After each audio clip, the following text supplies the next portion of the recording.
Magandang gabi po mga kaibigan, mga kapatid sa saan mang dako ng Pilipinas. Ganon din po no sa iba't ibang dako po ng mundo no. Good evening po sa ating lahat at welcome sa ating pong pag-aaral sa salita ng Panginoon. Welcome to our study in the book of Revelation. So dito po mga kapatid ay atin pong pag-aaralan ang salita po ng Panginoon, particularly po no in the books of Daniel and Revelation. Dahil po nandito po tayo ngayon sa time of the end, no? Nakita na po natin yung napakarami pong signs of the times na nagpapahiwatig, no? Malapit na po na pumarito ang ating Panginoon. Sa gabi pong ito mga kapatid ay akin pong um, inaasahan na ang bawat isa no, ay magkaroon po ng blessing kasama po ang inyong pamilya na maging safe sa kabila po ng mga nakakakilabot na mga pangyayari sa ating paligid, sa mga krimen na lalong lumalaganap sa ating panahon ngayon. But we are praying to God that He will protect us, He will keep us safe, no? Um, because He has promised. Pinangako po yan ng Panginoon sa bawat isa sa atin. Bago po tayo dadako mga kapatid, mga kaibigan sa atin pong pag-aaral sa gabing ito ay nais ko pong anyayaan ng bawat isa na tayo po ay manalangin. Ama po namin na nasa langit, maraming salamat po sa iyong biyaya na ipinagkaloob po sa amin. Maraming salamat po sa iyong paggabay, pag-iingat sa amin sa buong araw na kami po ay nakarating hanggang sa mga oras na ito. Muli Panginoon, kami ay humihingi ng iyong gabay sa pamamagitan ng iyong banal na Espiritu na habang kami po ay mag-aaral ng iyong salita ay bigyan niyo po kami ng karunungan. Tulungan niyo po kaming maintindihan ang lahat po ng katotohanan na kailangan namin sa mga panahon na ito upang kami po ay hindi malinlang at hindi po magapi ng kaaway. Wala po kaming magagawa sa aming sarili kaya kami po ay lumalapit sa inyo at umaasa sa inyong habag sa bawat isa sa amin. Itong lahat, Panginoon, ay aming dinadalangin, pati na rin ang kapatawaran sa lahat ng aming kasalanan. Sa pangalan ni Jesus na aming tagapagligtas. Amen. Muli mga kaibigan, mga kapatid, welcome dito sa ating pag-aaral sa salita ng Panginoon. Nung nakaraan po ay atin pong napag-aralan ang patungkol no, sa Daniel 1 at nakita po natin na yung setting po ay yung Israel has become captive in Babylon. Sila po ay dinala po sa Babylon in the time of King Nebuchadnezzar. At nakita po nating mga kapatid no, na yung purpose po ng Panginoon na hindi po natupad ni King Hezekiah na ipakilala po siya sa pagan kings ay sa pamamagitan po nito no, that they were scattered in different parts of the world at ang iba po ay talagang nandoon no, especially for those that are in the kingdom of Judah na dinala po sila doon no, sa kingdom of Babylon. And atin pong nalaman that the Babylon, no, yung Babylon po was the city in the land of Shinar, no, in the capital city, no, parang capital city, the glory of Chaldeans, yung glory po ng mga pagans, no, that doon po dinala yung mga Israel, especially for those who have yung mga merong dugong bughaw, no? At nakita po natin na meron pong apat na mga binata na sila po ay nanindigan na kanila pong pinanindigan ang katotohanan at sila po ay umayaw sa offer po ng king, especially for in terms of diet na bilang paghahanda po sa kanila na maging kabahagi sa korte no, or sa kingdom no, ni King Nebuchadnezzar. Sa gabi pong ito mga kapatid, tayo po ay magpapatuloy no, sa mga events na makita po natin, no, especially here no, in Daniel 2, we will be studying about the rise and fall of the pagan kingdoms. So dito po mga kapatid, no, in Daniel 2, we will not deal directly no doon po sa interpretation with regards to what these things um, symbolizes, no? Hahayaan po natin yung Bible, mga kapatid, especially the book of Daniel. Hahayaan po natin yung book ng Daniel na siyang magbigay, no, ng um, interpretation of what is the visions, or what are the visions that have been revealed to Daniel. So dito po, mga kapatid, dito po tayo sa Daniel 2, no? Isa po itong pangyayari sa buhay po, no, ng mga faithful servants of the Lord in the kingdom of Babylon, no? So dito po, mga kapatid, maalala po natin na before, no, before the second siege, or yung pagkuha po or pag-atake po ni King Nebuchadnezzar, no, sa Jerusalem. Nauna po, no, na kinuha po yung mga noble people, especially those that have royal blood. At nakita po natin dito, mga kapatid, that in Daniel 2, may isa pong napaka-interesting na pangyayari. Kasi sa panahon pong ito ay namayagpag na po, no, yung pagan kingdom, which is the kingdom of Babylon. And kung makita nyo po dyan sa picture natin, yan po yung tinatawag na tanyag, no, na tinatawag na Ishtar Gate, na siyang entrance, no, ng kingdom of Babylon. So dito po, mga kapatid, isa pong pangyayari ang gumulantang, no, sa Babylon. Because it is said in Daniel 2 verse 1, and in the second year of the reign of Nebuchadnezzar, Nebuchadnezzar dreamed dreams wherewith his spirit was troubled, and his sleep brake from him. Then the king commanded to call the magicians, the astrologers, the sorcerers, and Chaldeans to show the king his dream. So they came and stood before the king. So makikita po natin dito, mga kapatid, that in the ancient Babylonian system, or the Babylonian government, kaakibat po nila yung tinatawag na religion, especially the paganism. They have these counselors. Yung counselors po nila ay hindi lang po simpleng counselors. They are magicians. They are astrologers. They are sorcerers. Ibig sabihin po, yung mga taong ito ay meron pong communication doon sa mga spirit world, no? Spirit world in the term of or worldly term, no, na atin pong kilala ngayon, yung tinatawag po na mundo ng mga espiritu. But in reality po, mga kapatid, that is the communication, no, of the fallen angels, yung mga nahulog po na mga angels kasama po ni Satan, as it was revealed in the Bible. So dito po, mga kapatid, ito po yung pinatawag po ni King Nebuchadnezzar para ipakita po sa kanya kung ano ba yung kanyang napanaginip. So sila po ay lumapit po doon kay King Nebuchadnezzar. At nakita po natin, mga kapatid, no? Daniel 2 verse 10, the Chaldeans answered before the king and said, there is not a man upon the earth that can show the king's matter. Therefore, there is no king, lord, nor ruler, that as such thing as any magicians and astrologer or Chaldean. And it is a rare thing that the king required, and there is none other that can show it before the king, except the gods whose dwelling is not in flesh. So dito po, mga kapatid, sa pangyayari pong ito, ay inalis po ng Panginoon yung kanilang maskara, no? Because they have claimed, kanila pong inaangkin, na meron po silang communication with the gods, no? They are leading the Babylonian religion.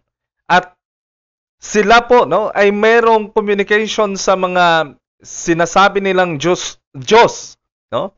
Sa mga sinasamba po nila ng mga Diyos. But during this time na meron pong pangyayaring ito, no, sa kingdom po ni King Nebuchadnezzar, talagang napaangkin po sila, mga kapatid, na wala pa po, hindi pa po nangyari na merong humingi ng ganito pong problema, ganito pong solution sa problema na sasabihin kung ano yung napanaginipan. Ang hirap po noon mga kapatid, no? Halimbawa po ngayon, kung ako po ay isang or ako na naginip po ako kagabi at akin pong sasabihin na sino ba sa inyo ang makapagsabi ng naging panaginip ko kagabi? Siguro mas madali mga kapatid na sabihin ko yung aking napanaginipan and you will think of what will be the interpretation, no? Or what will be the ano bang simbolo na iyon, no? Kung ano ba ang ibig sabihin ng aking panaginip.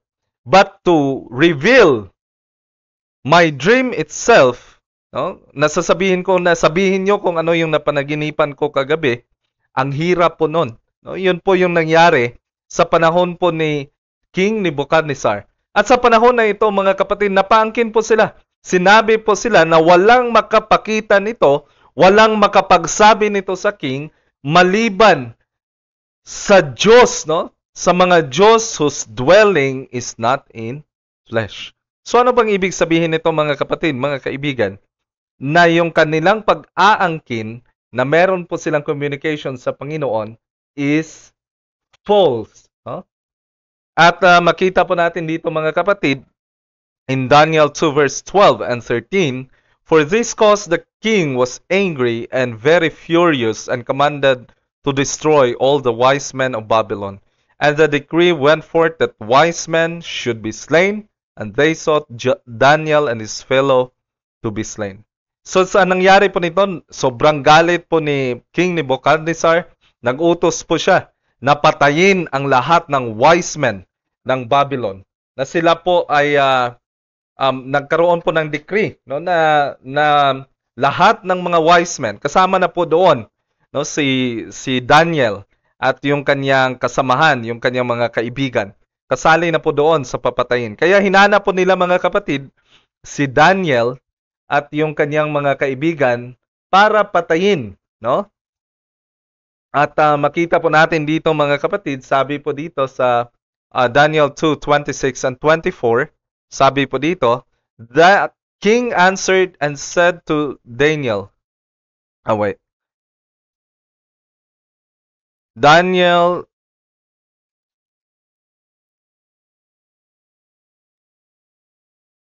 so naghanap po sila sa kay Daniel, no? At si Daniel po mga kapatid, ay sinabi niya po, no, na especially kay Arioch, na bakit napakadali, no? Bakit mabilisan itong desisyon ng king? At hiniling ni Daniel mga kapatid na bigyan siya ng panahon na kanya pong itanong sa Panginoon, na siya ay makapagdasal sa Panginoon upang malaman kung ano ba tong hinihingi ng Diyos, no? Or nang iniisip ng Diyos ng Babylon na itong si King Nebuchadnezzar.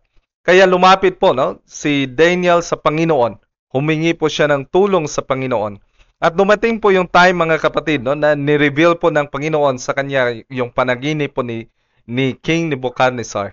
And in verse 20 mga kapatid, sabi po dito, no, kasi tinanong po si Daniel, no, na tinanong po siya ni King Nebuchadnezzar na ano ba, kaya mo ba or kaya mo na bang sabihin, alam mo na ba yung panaginip na aking naging panaginip?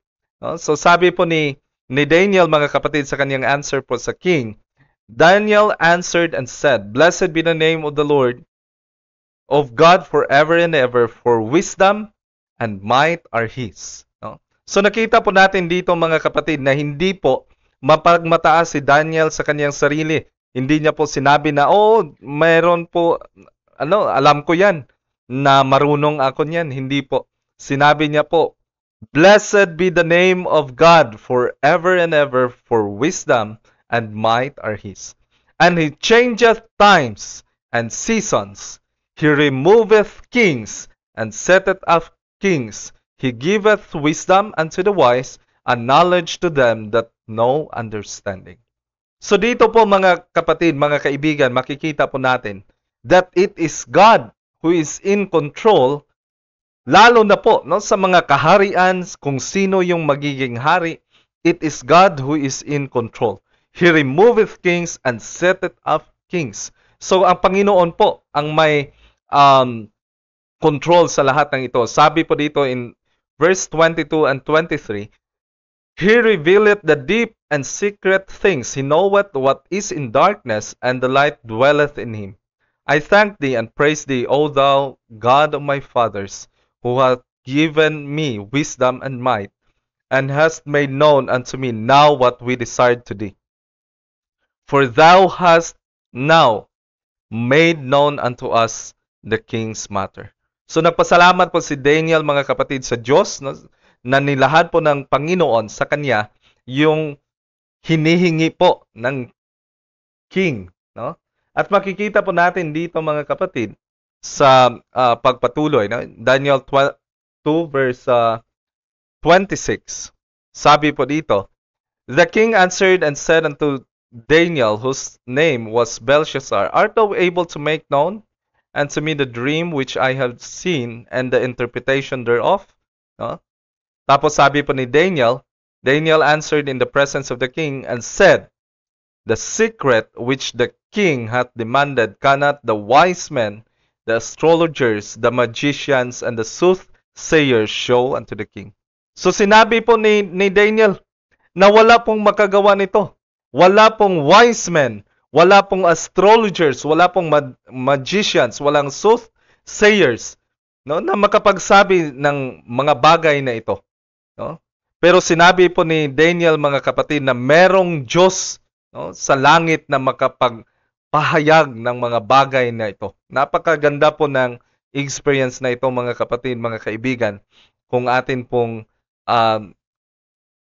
i-review, no? Lalo na po kung inyo pong i-review, kung meron po kayong pagkakataon, ma-review nyo po ito in Daniel 2.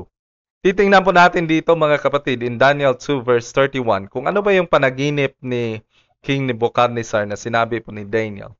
No? Sabi po ni Daniel na si King Nebuchadnezzar, kasi sa panahon po na ito, ay nag-iisip po, no? Si King Nebuchadnezzar, napaka-concerned po ni King Nebuchadnezzar. Ano bang mangyayari sa kanyang kingdom? Ano ba ang magiging future ng kanyang kingdom? Ano ba ang pangyayari sa darating na panahon, no? Kaya po binigyan po siya ng Panginoon nitong napaka vivid vision na kung saan pinakita po ng Panginoon ang mga pangyayari mula po sa kanyang kapanahunan hanggang sa huling panahon, mga kapatid. So sabi po dito ni Daniel, Thou, O King, sawest and behold a great image. This great image, whose brightness was excellent, stood before thee, and the form thereof was terrible. The image head was of fine gold, his breast and his arms of silver, his belly and his thighs of brass, and his legs of iron, his feet part of iron and part of clay. So ito po, pinakita po sa kay King Nebuchadnezzar, mga kapatid, itong panaginip mo tungkol po sa isang image na may iba't ibang elemento, no, na nasa kanyang katawan. Yung ulo ay gawa po sa ginto, yung kanya pong breast, no, at saka yung kanyang arms ay gawa po sa pilak, at yung kanya pong belly and thighs ay gawa po sa bronze. At makikita po natin na yung kanya pong paa ay gawa po sa bakal. At yung kanya pong feet, no, ay gawa po ito, no, sa partly iron and partly clay. Sa pagpatuloy po nito, mga kapatid, mababasa po natin na sabi po dito,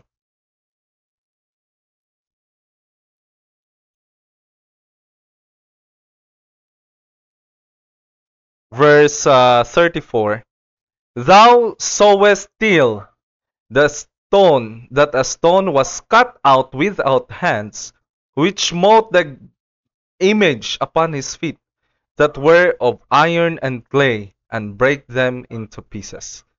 Then was the iron, the clay, the brass, the silver, and the gold broken to pieces together, and they became like a chaff of the summer threshing floors. And the wind carried them away, that no place was found for them, and the stone that smote the image became a great mountain and filled the whole earth. So ito po yung senaryo mga kapatid no sa panaginip po ni King Nebuchadnezzar. So nakita niyo po itong image na may iba't iba pong elemento kagaya po ng ating nabanggit no. At meron pong isang bato no na kung saan ito po ay nakat no, it was cut without hands, wala pong nakitang kamay. It was cut out without hands at ito po ay tumama sa image doon po sa kanyang paa na it is a mixture of iron and clay. At sa pagtama po nito, it break them to pieces. No? So ito, nadurog po itong image na ito. At ang lahat po ng elemento na yon, ang iron, nakita po ninyo dito mga kapatid, na yung ano po dito, iron, the clay, the brass, the silver,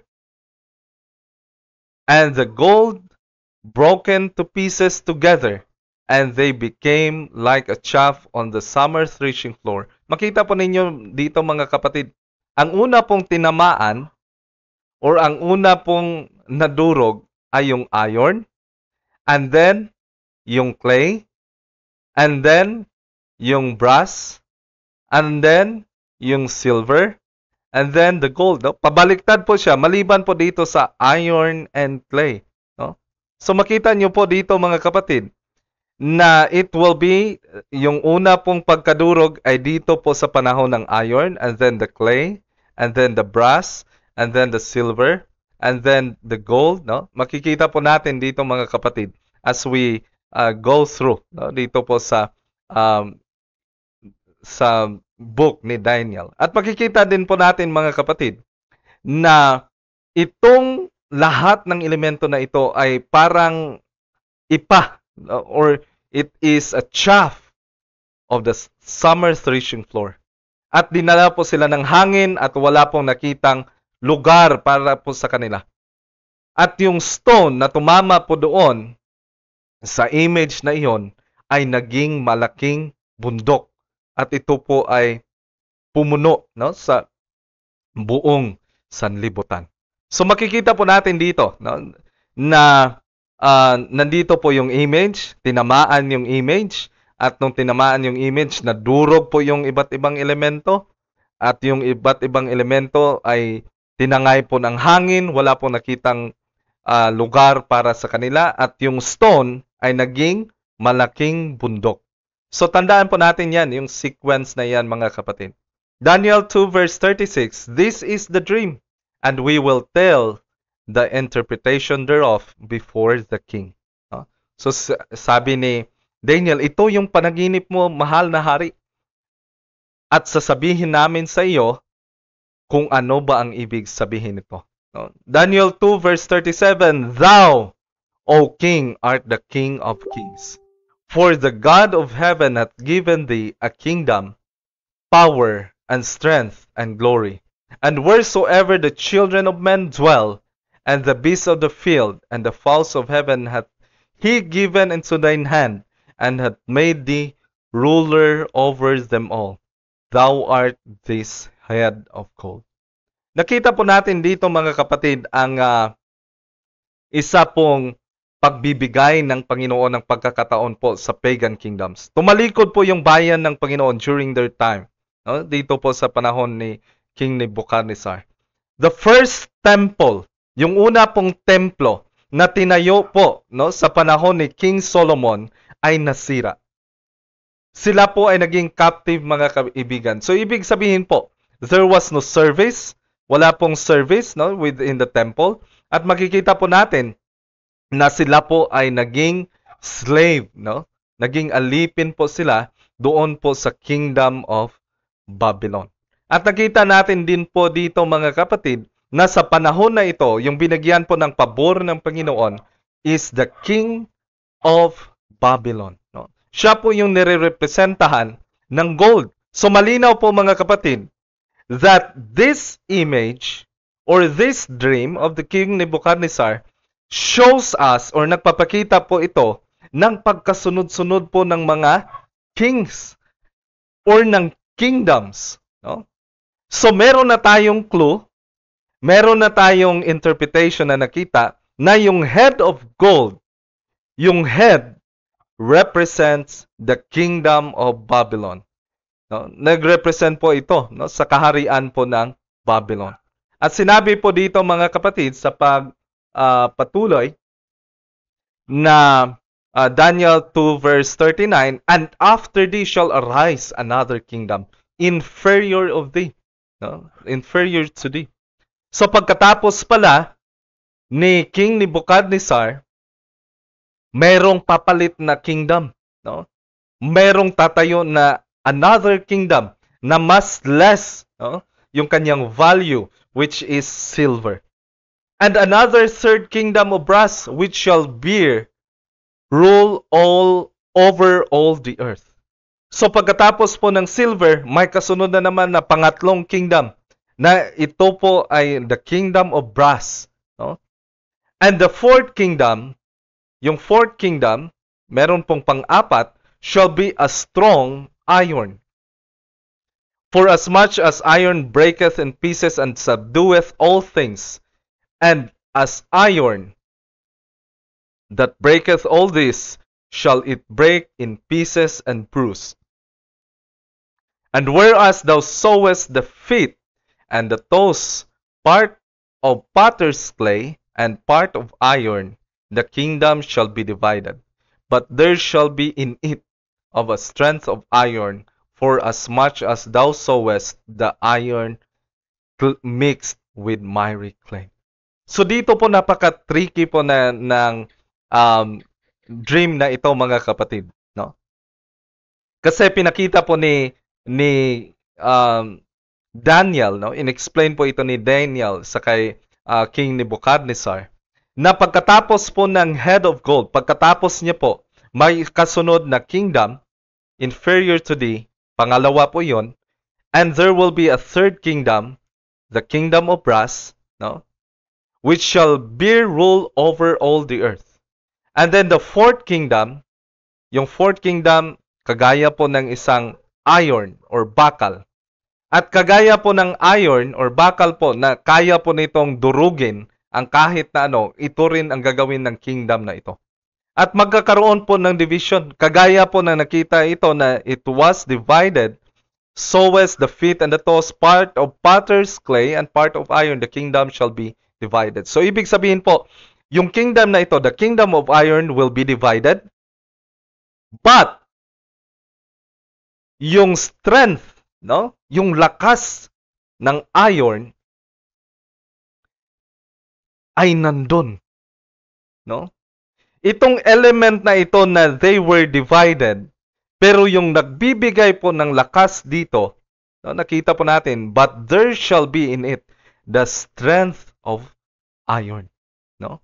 So, ang pangunahing lakas or kapangyarihan po mga kapatid na magiging prominent in this time of the iron and the clay, no? Dito po sa huli, sa paa, the strength of it is of the iron. No? So napakalinaw po ng prophecy mga kapatid, mga kaibigan, that atin pong bulay-bulayin, no? Ito pong pinakita ng Panginoon sa kay Daniel. Kasunod po nito mga kapatid, Daniel 2 verse 42, and as the toes and the feet were part of iron and part of clay, so the kingdom shall be partly strong and partly broken. So ito po ay mukhang malakas at medyo marupok din, no? Because it is partly iron and partly clay. 2:43, and whereas thou sowest iron mixed with miry clay, they shall mingle themselves with the seed of men, but they shall not cleave one to another, even as iron is not mixed with clay. So makikita po natin dito na when that kingdom, the iron kingdom, will be divided, wala pong magiging lunas. There will be no effort that would be successful na pag-isahin po ito. Kahit ano pa pong effort, marami pong effort sa ating sanlibutan at present mga kapatid na sinisika po ang pagkakaisa ng lahat ng mga bansa. But the prophecy itself has revealed that it will not be united. Kahit pa sila ay magkakaroon ng pagmingle ng kanila pong mga lahi, pagmingle ng sila po ay magdidikitan bawat isa, but there will be no unity in it. Kahit ano pa pong pagsisikap. Kaya makikita natin dito mga kapatid na talagang pinahayag ng Panginoon yung mga pangyayari. And then makita po natin Daniel 2:44, and in the days of these kings shall the God of heaven set up a kingdom which shall never be destroyed. So sa mga panahon ng mga hari na ito mga kapatid, this is referring to all of this kingdom mga kapatid. And then sa panahon po nila ay magtatayo po ang Panginoon ng isang kaharian. Ang kaharian na ito, it will never be destroyed. Hindi po ito masisira. And the kingdom shall not be left to other people, but it shall break in pieces and consume all these kingdoms, and it shall stand forever. So magtatayo po ang Panginoon ng kingdom mga kapatid. That kingdom will stand forever. Mag-endure po ito forever. Hindi na po iiwan ito sa ibang tao. Ibig sabihin po, wala na pong maghahari dito sa sanlibutan. Pag itinayo na po ng Panginoon itong kingdom na ito, wala na pong ibang maghahari dito sa sanlibutan. Because it will stand forever and God Himself will set up this kingdom.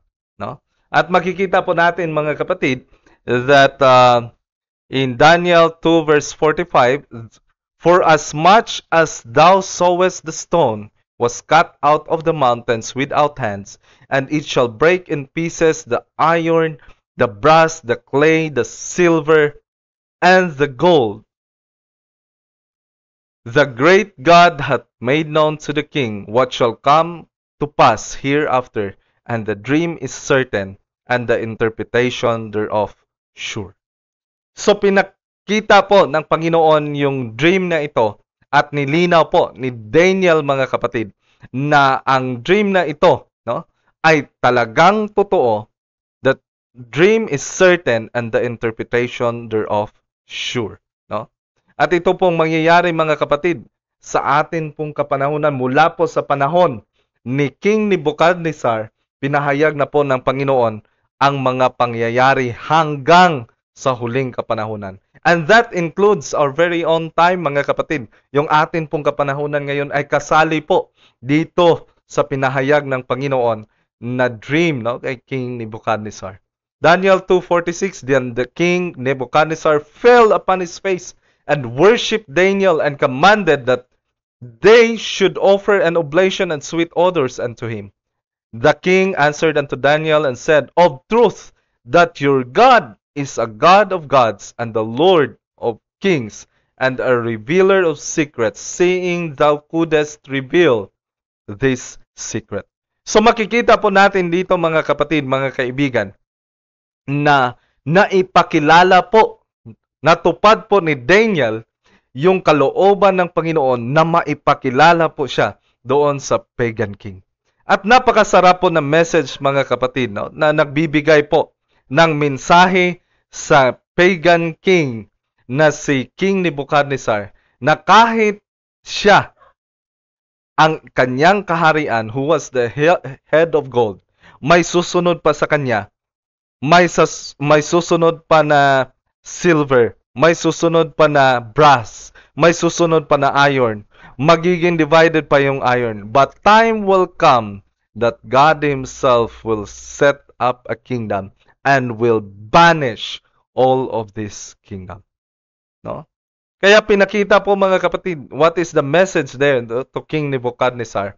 Na yung kanila pong pagpamayagpag, yung kanila pong paghahari ay meron pong hangganan. At yung Panginoon mismo ang siyang may-ari at magtatayo ng kingdom that will endure forever. No? Napakasarap po na mensahe.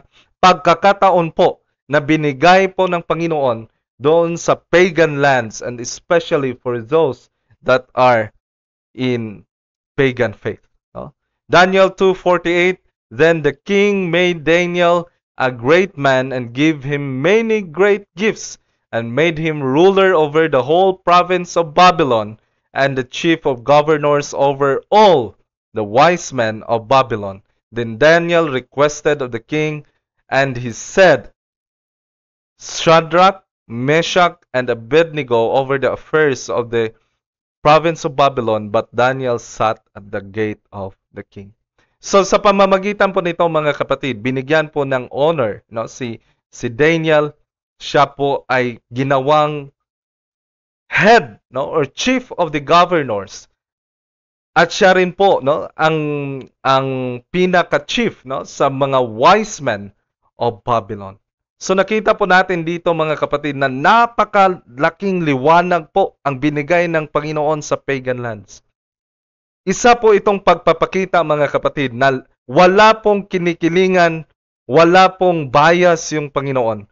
Kahit yung hindi kumilala sa Kanya, kahit yung descendants na nag-rebel laban sa Kanya, ay binigyan niya po ng pagkakataon na makilala siya at malaman ang katotohanan na darating ang panahon na ang Diyos mismo ang magtatayo ng kingdom na hindi na po masisira. Kaya po mga kapatid, malinaw no, na nakita po natin that the first kingdom na binanggit po doon, the head of gold, is the Babylon. Sa susunod po na pagkakataon mga kapatid, mga kaibigan, titingnan po natin no, ano ba yung response ni King Nebuchadnezzar. Nakinig ba siya sa payo ng Panginoon? Nakinig ba siya? Nagpakumbaba ba siya sa kanyang sarili? No? Sa binigay po na liwanag ng Panginoon. No? Kung ano pong mangyayari dito po sa sanlibutan. Titingnan po natin mga kapatid no? Sa susunod po ng pagkakataon. Anyway, with regards to the symbols, no? Isa-isahin po natin yan mga kapatid. But ngayon, tiningnan po natin yung buong narrative muna. And let us have the Bible interpret itself. No? And we will move to the next chapter. We will study this book of Daniel chapter by chapter mga kapatid upang ating maintindihan po ang kabuuan po na mensahe ng Panginoon sa bawat isa sa atin. So may the Lord bless us mga kapatid at maraming salamat po no, sa inyong pagsama sa ating pag-aaral sa gabing ito and hopefully no na bless po kayo kasama po ng inyong pamilya. At bago po tayo magtatapos mga kapatid, anyayahan ko po kayo sa isa pong panalangin. Ama po namin na nasa langit, maraming salamat po sa iyong biyaya na ipinagkaloob sa amin. Maraming salamat sa mga salita, vision na pinakita niyo po sa inyong servant na si Daniel. Panginoon, tulungan niyo po kami na maging sentro palagi ang aming isipan sa itatayo niyo po na kaharian dito sa sanlibutan. At Panginoon, ikaw po ang mag-lead sa bawat isa sa amin na kami po ay makapaglakad sang-ayon palagi sa iyong kalooban pagkat sa aming sarili wala po kaming magagawa. Panginoon, ingatan niyo po kami sa gabing ito, mailayo po kami sa lahat ng kapahamakan, sa lahat ng mga taong may maitim na budhi. Panginoon, protektahan niyo po ang bawat isa sa amin. Kasama po ang aming mga viewers at kanila pong pamilya, mahal sa buhay, na ang bawat isa po, Panginoon, ay magkaroon po ng blessing mula po sa iyo.